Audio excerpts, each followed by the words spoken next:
Funding for this edition of Think Tank with Steve Adubato has been provided by New Jersey Sharing Network, Atlantic Health System, Building Healthier Communities, TD Bank, New Jersey Board of Public Utilities, Clean Energy Program, Seton Hall University. Come see what great minds can do. Operating Engineers, Local 825. The Port Authority of New York and New Jersey, moving the region through air, land, rail, and sea. GIBBONS PC. And by Eastern Atlantic States Regional Council of Carpenters. We build tomorrow's workers. Promotional support provided by Insider NJ. And by ROINJ, informing and connecting businesses in New Jersey.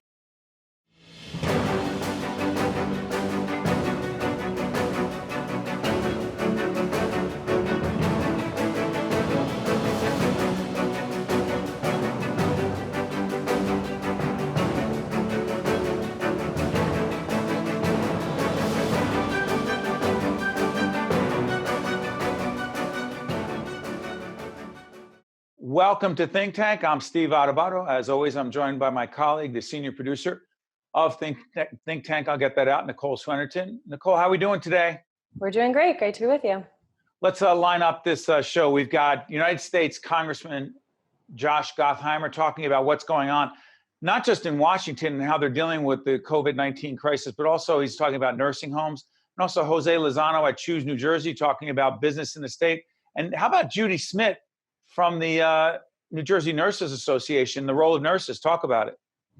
Yeah, absolutely. We have a great show coming up. And one of the biggest takeaways that I would say, talking about businesses in the state, hearing from Jose Lozano from Choose New Jersey, is really going to be telling how well we can bring our businesses back after this crisis. And I think that with organizations like Choose New Jersey doing that work, I'm confident that, we can bring those businesses back, but it's going to take a lot of work. And then I would also say from Judy Schmidt with the NJ State Nurses Association, Sure. The nurses, they are the heroes right now with all of the healthcare frontline workers, but hearing how we can support our nurses and about the support that they need from us, it's really important right now. And I think that just remembering that these nurses and all the healthcare workers, they are going to need a lot of help in the future, whether it's mental health care, just us caring about the trauma that they're seeing is super important. Everyone's talking about our nurses, our physicians, our frontline healthcare workers as heroes. Well, in this program with Judy and actually with Josh Gottheimer as well, Congressman Gottheimer, we talk about what they really need. And the other thing is I want to make it clear. Nicole, tell everyone who our major underwriters are, our supporters of this program. Sure. So Atlantic Health, TD Bank, Seton Hall University, and the International Union of Operating Engineers, Local 825, have all been supporting. Also want to thank the folks of the New Jersey Sharing Network, the Board of Public Utilities, the Clean Energy Program, Port Authority, GIBBONS, a great law firm. So this program, United States Congressman telling us what's going on in Washington, what's real, what's rhetoric, and also what we need to do to understand as citizens what we need to be doing moving forward as it relates to COVID-19. Also, Jose Lozano on attracting businesses to the state, how the business environment is changing dramatically in this I love to say post-COVID world, but we're in it now. Hopefully it'll be a post-COVID world soon enough. And most importantly, the nurses, Judy Schmidt talking about our nurses. So I'm Steve Adubato. That is Nicole Swenarton. And without further ado, Think Tank. Hi, I'm Steve Adubato. Welcome to a very important discussion we're having with a whole range of people dealing with COVID-19, the longer term, the challenges ahead. And one person who's been thinking about that day and night, and we're glad and honored to be joined by United States Congressman Josh Gottheimer. Congressman, thank you so much for joining us. Thanks for having me, Steve. Let's make it clear, we're taping on the 13th of May. This will be seen later. Huge vote or votes coming up in the next few days. They could go either way. What's at stake and why does it matter to everyone, particularly long term? Well, I think the big issue for New Jersey, and obviously that's who I'm focused and fighting for, is getting more resources back to our states, to our localities, right, to our towns, our counties, which will be essential to help with ensure that we have cops and firefighters and teachers, that we're able to pay our bills. I'm very worried about the state of economic affairs. We've had a health crisis that's still ongoing. and we also have an economic crisis. So we're really focused on both. This legislation also will fully reinstate the state and local tax deduction. So that's tax cuts for people, which I think are essential dollars into the pockets of our residents. And then on the health side, which was first and foremost, of course, it's more resources for protective gear for our frontline healthcare workers and all of our first responders. It's making sure that our hospitals and our long-term care facilities have what they need, and they've obviously been hit very hard. So it has many elements to it, many that are essential for New Jersey.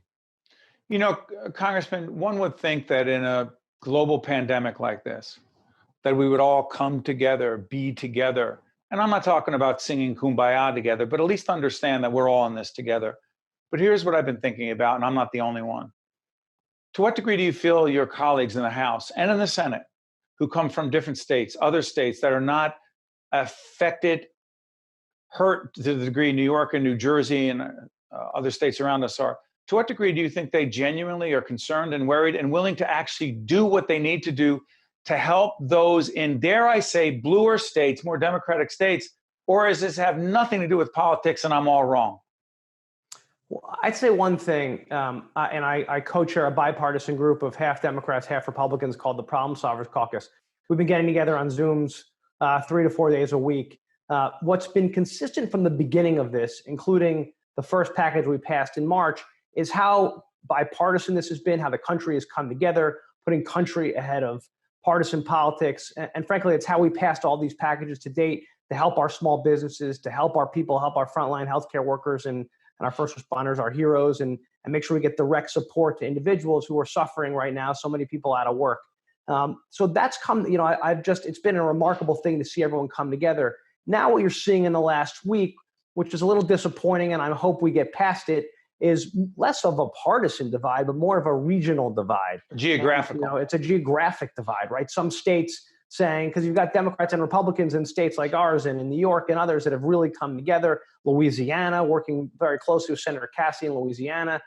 People coming together who've been hit hardest, who've been in the eye of the storm, of the COVID storm, like we've been, from day one here, and they've come together. But you're seeing some who always expect us to be there for them when there is a natural disaster, as we should. We come together as a country. Some of them have said, well, I don't really want to support New York and New Jersey, despite the fact that they've got half the caseload. And that, to me, is not exactly in the spirit you'd hope for. Congressman, how would you describe President Trump's leadership from day one and to where we are now, mid-May, and what needs to be done moving forward? How would you describe it? Well, from a Jersey perspective, and if you look to the governor on this too, we've all really been trying to work together closely with the administration to help out Jersey. So, right, what I'm focused on, as ever, Steve, is how do we get resources back here? How do we get testing kits here? How do we get protective gear, face masks, and ventilators, and other things that are essential for our hospitals? We've worked closely with the administration to make that happen, to get out of the resources out of the stockpile, and that's been helpful when we were able to get it. The challenge is now is making sure that we actually have a national strategy for testing, because we still don't have the tests we need, and that's essential to reopening safely. We still are kind of on our own on some of the protective gear issues. And what I don't want to see is one state competing against another state for a ventilator, for protective gear, for tests. We got to come together and have a central plan to help get those materials out, and to think about our supply chain so we're ready if this hits again. And that does take. We're going to have a coordinated strategy on that. Everything from standards for sanitizing buildings and what we're going to expect from people. We need that kind of guidance. Now, I'll say this: each state, as we said before, and each sector have different issues, right? So there are regional and sector differences here, and so why that matters is that you're going to have different approaches as we are in New Jersey versus Montana. I would urge, and I've said this to all my colleagues, that, and this is your point, that we come together and make sure we understand if one part of the country fails, if the Northeast economy fails, it affects the entire country. And that's what I'd say. Let me follow up. By the way, for any technical issues, I apologize, but anyone who's been watching broadcast or any media format, you know that this is a challenging situation for all of us. But here's the thing I'm curious about, Congressman. The long-term care facilities, you've been all over this. You have been challenging some of the long-term care facilities because a very high percentage of those who have gotten very sick and lost their lives are in those facilities. What is the problem? How could it ever have gotten this bad? And what do we need to do more to move forward? I'm sorry for asking three questions in one. Go ahead, Congressman. No, I mean, I'm really glad you're bringing this up because it's heartbreaking. I mean, I can't tell you how many family members I've spoken to whose loved ones are in facilities where they're not getting information, or they didn't get information about how sick their family members were, or who they, what they were exposed to in terms of COVID, and how many facilities we know that just didn't respond fast enough with protective gear for all of their nurses and caregivers, and so therefore it spread fast in the facilities. They weren't separating out sick versus those exposed versus those who weren't exposed, who weren't communicating well, and that to me is unacceptable. Those who didn't move fast enough to take care of their patients and loved ones, that's just not acceptable. Others have done a good job. So I don't want to paint everyone with the same brush, but we've seen cases in Andover, New Jersey, in northern New Jersey, where I represent, where it spread like wildfire, and I believe they didn't react well. And CMS, which the federal investigators came in and confirmed just how bad it was and how they weren't taking care of staff or taking care of residents and exposing them. I got a call on a Saturday night for body bags because so many had piled up. And it makes you sick when you think about that they were behind just behind the game.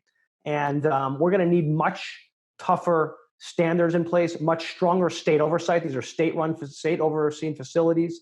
We've got a veterans home in Paramus, which I'm sure you've read about. Yep. It is heartbreaking. These are our veterans. 74 people have died out of about 300 residents who were there. More than 90% of those who've either had COVID or have COVID now, I believe we'll learn more when we look backward here, but they didn't act fast enough. The good news is we got the Guard in there. I worked with the governor. We got the National Guard in there. We got the VA in there to get more support. We got all of our local doctors from our best hospitals in the area here that have been in the eye of the storm. They went on site about 10 days ago to give us a read on what's going on and make recommendations. Thank you, Congressman. Stay safe and healthy, everyone. Okay. Thanks so much, Steve. To watch more Think Tank with Steve Adubato, find us online and follow us on social media. What can great minds do? While at Seton Hall, I interned with the Superior Court of New Jersey, and that inspired me to go to law school. I am a physics and civil engineering major, and I want to work on infrastructure in underdeveloped countries. I'm the news director at one of the top college radio stations in the country. I'm working with my professor on research that could help athletes during sudden cardiac events. I started my own business, Classic Soccer Cleats, and I just sold it to a company in England. Come see for yourself what great minds can do. Hi, Steve Adubato here. It is my pleasure to introduce once again Jose Lozano, President and CEO, Choose New Jersey. Jose, usually you're in the studio with us at NJTV, but like everyone else, we're communicating remotely. How you doing? I'm doing great. Family's great. Friends are great, and hope you're doing well as well. Same here. Jose, let's jump right into this. As we do this program in the middle of May, it'll be seen after that. You are part of an advisory council the governor has appointed, along with Tim Sullivan, who's the head of EDA, and also the head of higher education in our state. That is Zakia Smith-Ellis. I'm sorry. I apologize. I should have had that right on the tip of my tongue. Jose, what is the role of that organization, that entity? Sure. So we have brought together over 300 industry leaders, both in running organizations, trade organizations, and actual companies, with the intent of them giving us the advice and counsel that as the administration starts to reopen the economy and places, we wanted to make sure that the parameters that are set forth are consistent and are supported in all of the efforts that are being made. And so we wanted to bring some of the boots on the ground experts and give some tactical advice through this process. We're doing this, obviously, this particularly interviews on Zoom, but whatever technology you're using, innovation technology, a huge part of this. Yeah. Choose New Jersey is working with us along with NJIT and the EDA as well on this innovation initiative. Why is it relevant? What is the connection in your view between technology and innovation and COVID-19, the reality of it now and moving forward? So the biggest reality is that more now than ever before, technology is vital for so many of our companies to stay afloat and to actually grow and be able to communicate. And New Jersey, what folks don't realize is so powerfully connected. It is by far, it's considered the most connected state in the country. The broadband access that is not only Newark itself is actually rated as the #1 city and the most connected city, and New Jersey as a whole it is. And so having the ability to have the technology to actually fulfill your mission and your work is really vitally important. And actually New Jersey is a perfectly located location to actually have that. Why don't we do this? It's interesting. If we think about technology and we think about higher education, I mentioned NJIT. Yeah. What is the role, particularly as it relates to the Choose New Jersey? Let's remind folks what the role of Choose New Jersey is, and then we'll come back to the higher ed piece. Sure. Choose New Jersey is a not-for-profit organization that focuses on business attraction and marketing of the state of New Jersey. Higher ed. You have higher ed members. Absolutely. NJIT happens to be one of them. Folks we work with as well. Why are higher ed institutions so important to the economy of the state moving forward? They are their direct pipeline for our workforce, and actually not only educating, but actually providing the necessary skill set necessarily to actually to prepare the future workforce that we actually are going to need, not only in the region, in the state, in the country, but in the world. And so we've always had higher ed at the table. When we're doing business attraction, there's nothing better than having a company look at New Jersey and know that the higher ed community is equally as committed to economic development and allowing and supporting. And so having that matchmaking program. And so when a company comes in and saying, where am I going to get the workforce of tomorrow and the workforce of today? And knowing that the higher ed community is actually a spectacular partner and is there at the seat is unparalleled. Absolutely. Jose, you know what's interesting to me? The role of Choose New Jersey, you've been all around the world, right, around the country, trying to attract business to the state. How much more difficult is it to do that with New Jersey, in all candor, New Jersey and New York, as we do this program moving forward? One of the most hardest hit, the second hardest hit state in the nation. Is it harder to attract business? I'm not sure I can say that it makes it a little bit more challenging. I mean, having companies being able to come visit us in the immediacy right now has obviously become quite challenging. But luckily, we have been communicating with not only the Zoom and the online capabilities, but we've been actually communicating some of the information and some of the assets that we have. Yes, it's been difficult, but I'm happy to report that in Q2, as this pandemic was kicking into gear, we've still been able to lock in 7 new companies that are going to call New Jersey home, and of which 5 are going to be international. And so as companies are still looking to expand and relocate, the COVID has kind of slowed things down, but I'm not sure that it will stop it at all. Let me follow up on that. On the question of different sectors. Sure. Because you and I have this conversation before when we were talking about this innovation series that we've been doing, which frankly is only more important now in the age of COVID-19 than ever before. There are different sectors, right? Is it fair to say that the hotel, the hospitality sector, the restaurant sector, harder hit than other sectors? Or do I have that wrong? No, you're right. The hospitality and the social side, what we consider, when you talk about economic development, you look at it in the live, work, and play. If you look at the play section of the hospitality and the entertainment side, it's been unfortunately hit the hardest at this point. But I feel confident that when we start to gradually reopen back up and the world starts to go back to the old normal, I strongly feel that those industries will come back stronger than they ever were before. The other thing that we've talked about in the past, Jose, is that New Jersey is really, there's one New Jersey, but they're different parts of the state, right? Yeah. Like you're based in Newark, our studio at NJTV, where we tape normally, right in the heart of Newark, right where you folks are, the EDA, Economic Development Authority, right there in the same office area where you are. My point is Newark. Urban areas, Jersey City, Newark, Camden, et cetera. And then there are rural, other kinds of areas that are very different, not as urban, not as populated. That's right. Does that mean that the effort to attract businesses is a different strategy based on where you are in New Jersey? I don't know if that it's a different strategy, but I think it gives companies and organizations more options.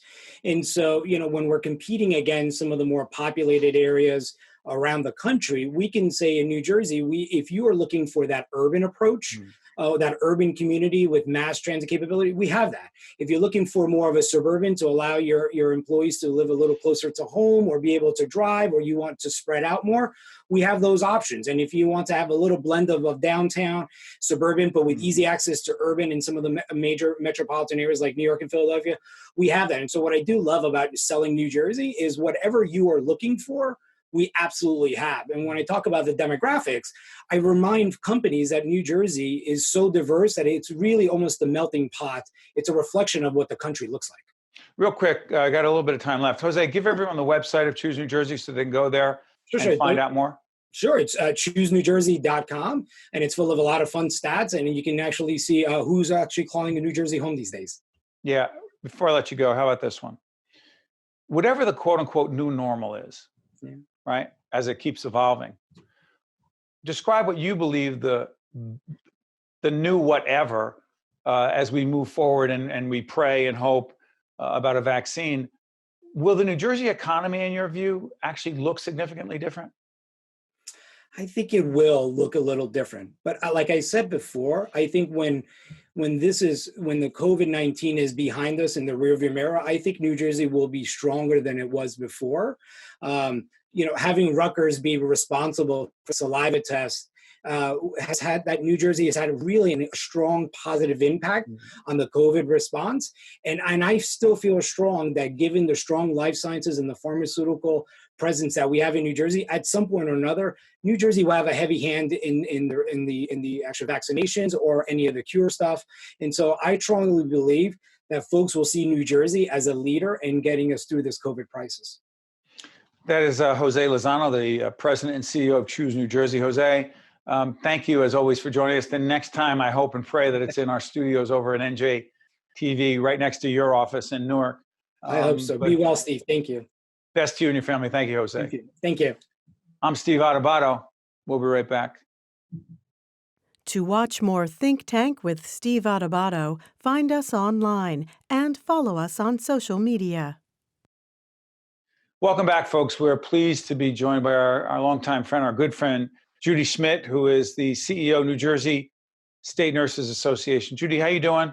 Doing well. Thank you, Steve. Judy, we've talked about nursing, the profession of it, how incredible nurses have been for a long time before COVID-19. How great are they now? They're absolutely wonderful. As you know, we're superheroes now. We wear capes and cure the world. Yeah, but you knew that for a long time before that. What are they facing, as we do this program in mid-May, and what do they need moving forward? So things are a tad bit better for most nurses in New Jersey. We still have a lot of issues with personal protective equipment, support services, and also in other areas, we focus a lot on acute care hospitals, but there's other areas where nurses work, such as in long-term care facilities, also at home health, in group homes, and we don't have the resources that are needed, especially in these other than acute care environments. You know, Judy, it's interesting. We've been talking about nursing and nurses for a long time, but what it strikes me is that there's certain kind of people that go into nursing, extraordinary people, empathetic, caring, clinically competent, strong leaders. What do you see as the future of nursing moving forward, given the fact that there have been so many media reports that accurately depict the incredibly painful, difficult life of nurses on the front line in the age of COVID-19? Do you think there'll be fewer people wanting to go into the profession? It's a very, very interesting question. I think the answer is it is unpredictable as the virus is unpredictable. As you know, we were going into a nursing shortage anyway. That's right. Had seen shortages in the critical care arena, even in our most sought out positions in our labor and delivery suites. So there is a concern that we will not have as many young men and women going into nursing as we've seen in the past. But we also know that there may not be a lot of positions available. in addition to being a healthcare crisis, this is a little bit of an economic crisis. And it really has hit our healthcare arena very strongly. And we've heard of areas where nurses have been furloughed, layoffs. So it's very unpredictable what the balance will be. My gut is that we will have a shortage, that there will be enough positions for anyone who wants to enter into the field of nursing. But again, as unpredictable as the virus is, where are these positions going to be, and will there be enough people to fill them? Judy, I'm curious about this because we've talked to so many healthcare leaders, hospital executives, others, who say the world of healthcare is going to change dramatically.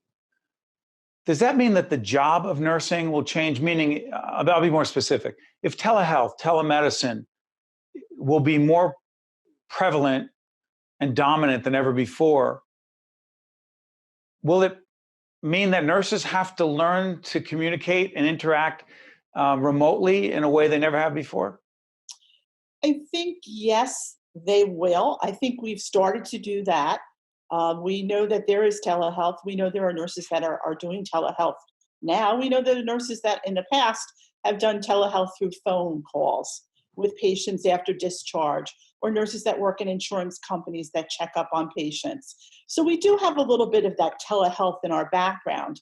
But the most important part about nursing is the caring and the touch. Right. We will still see that, of course, in our healthcare facilities, our hospitals, our long-term care, our home care patients, et cetera. So yes, there will be an even balance of the telehealth and technology, but the most important part is we need to keep the touch and the caring aspects of the profession of nursing intact. In the limited time I have left, I'm going to ask you this. With so many challenges around PPE, protective equipment, right? With so many challenges around the number of hours that nurses are working, what they're seeing in the age of COVID-19, serious illness, and obviously death. How do you think most nurses keep their spirits, their morale up and positive?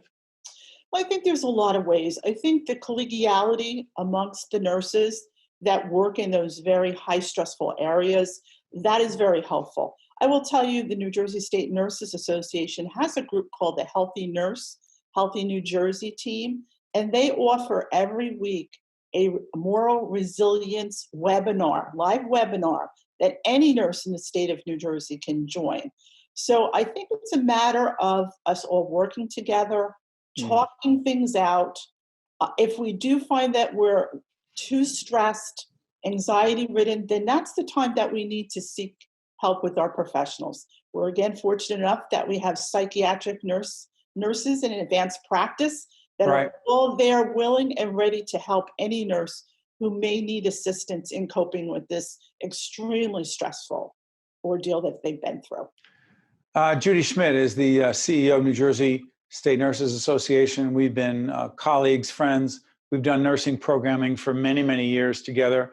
It's never been more important than it is right now, not just to celebrate and recognize our superheroes, as Judy well said, but frankly, to just remember what they need, to be the best they can be, to be effective, and to make a difference in our lives, along with physicians and other clinicians on the front lines. Judy, thank you so much. We appreciate everything you and all of your colleagues do every day for us. Thanks, Judy. Thank you, Steve. I'm Steve Adubato. We thank you so much for joining us. Stay safe. Be well. We'll see you next time. Think Tank with Steve Adubato has been a production of the CAUCUS Educational Corporation.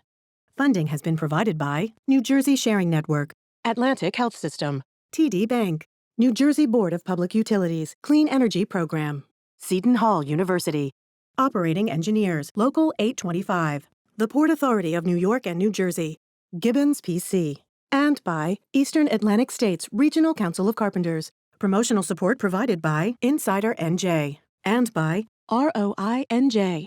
Transportation provided by Airbrook Limousine, serving the metropolitan New York, New Jersey area. What can great minds do? While at Seton Hall, I interned with the Superior Court of New Jersey, and that inspired me to go to law school. I am a physics and civil engineering major, and I want to work on infrastructure in underdeveloped countries. I'm the news director at one of the top college radio stations in the country. I'm working with my professor on research that could help athletes during sudden cardiac events. I started my own business, Classic Soccer Cleats, and I just sold it to a company in England. Come see for yourself what great minds can do.